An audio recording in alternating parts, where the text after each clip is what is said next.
John chapter 9 verse 1 through chapter 10 verse 21. John chapter 9. As he passed by, he saw a man blind from birth. And his disciples asked him, Rabbi, who sinned, this man or his parents, that he was born blind? Jesus answered, It was not that this man sinned or his parents, but that the works of God might be displayed in him. We must work the works of him who sent me while it is day. Night is coming, when no one can work. As long as I am in the world, I am the light of the world. Having said these things, he spit on the ground and made mud with the saliva. Then he anointed the man's eyes with the mud and said to him, Go wash in the pool of Siloam, which means sent. So he went and washed and came back seeing.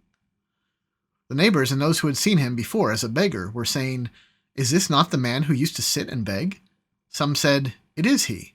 Others said, No, but he is like him. He kept saying, I am the man. So they said to him, Then how were your eyes opened? He answered, The man called Jesus made mud and anointed my eyes and said to me, Go to Siloam and wash. So I went and washed and received my sight. They said to him, Where is he? He said, I do not know. They brought to the Pharisees the man who had formerly been blind. Now it was a Sabbath day when Jesus made the mud and opened his eyes. So the Pharisees again asked him how he had received his sight. And he said to them, He put mud on my eyes, and I washed, and I see. Some of the Pharisees said, This man is not from God, for he does not keep the Sabbath. But others said, How can a man who is a sinner do such signs? And there was a division among them. So they said again to the blind man, What do you say about him, since he has opened your eyes? He said, He is a prophet. The Jews did not believe that he had been blind and had received his sight, until they called the parents of the man who had received his sight, and asked them, Is this your son, who you say was born blind? How then does he now see? His parents answered, We know that this is our son, and that he was born blind. But how he now sees we do not know, nor do we know who opened his eyes. Ask him. He is of age. He will speak for himself. His parents said these things because they feared the Jews, for the Jews had already agreed that if anyone should confess Jesus to be the Christ, he was to be put out of the synagogue. Therefore his parents said, He is of age. Ask him. So for the second time they called the man who had been blind and said to him, Give glory to God. We know that this man is a sinner. He answered, Whether he is a sinner, I do not know. One thing I do know, that though I was blind, now I see. They said to him, What did he do to you? How did he open your eyes? He answered them, I have told you already, and you would not listen. Why do you want to hear it again? Do you also want to become his disciples? And they reviled him, saying, You are his disciple, but we are disciples of Moses. We know that God has spoken to Moses, but as for this man, we do not know where he comes from. The man answered, Why, this is an amazing thing. You do not know where he comes from, and yet he opened my eyes. We know that God does not listen to sinners, but if anyone is a worshiper of God and does his will, God listens to him. Never since the world began has it been heard that anyone opened the eyes of a man born blind. If this man were not from God, he could do nothing.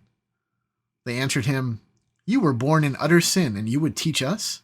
And they cast him out. Jesus heard that they had cast him out, and having found him, he said, Do you believe in the Son of Man? He answered, And who is he, sir, that I may believe in him? Jesus said to him, You have seen him, and it is he who is speaking to you. He said, Lord, I believe, and he worshipped him.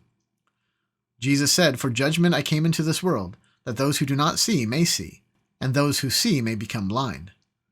Some of the Pharisees near him heard these things and said to him, Are we also blind? Jesus said to them, If you were blind, you would have no guilt. But now that you say, We see, your guilt remains. Chapter 10. Truly, truly, I say to you, he who does not enter the sheepfold by the door, but climbs in by another way, that man is a thief and a robber. But he who enters by the door is a shepherd of the sheep. To him the gatekeeper opens. The sheep hear his voice, and he calls his own sheep by name, and leads them out. When he has brought out all his own, he goes before them, and the sheep follow him, for they know his voice. A stranger they will not follow, but they will flee from him, for they do not know the voice of strangers. This figure of speech Jesus used with them, but they did not understand what he was saying to them. So Jesus again said to them, Truly, truly, I say to you, I am the door of the sheep. All who came before me are thieves and robbers, but the sheep did not listen to them. I am the door. If anyone enters by me, he will be saved, and will go in and out and find pasture. The thief comes only to steal and kill and destroy. I came that they may have life, and have it abundantly. I am the good shepherd. The good shepherd lays down his life for the sheep. He who is a hired hand and not a shepherd, who does not own the sheep, sees the wolf coming and leaves the sheep and flees, and the wolf snatches them and scatters them. He flees because he is a hired hand and cares nothing for the sheep. I am the good shepherd. I know my own, and my own know me, just as the Father knows me, and I know the Father. And I lay down my life for the sheep. And I have other sheep that are not of this fold. I must bring them also, and they will listen to my voice. So there will be one flock, one shepherd. For this reason the Father loves me, because I lay down my life that I may take it up again. No one takes it from me, but I lay it down of my own accord. I have authority to lay it down, and I have authority to take it up again. This charge I have received from my Father.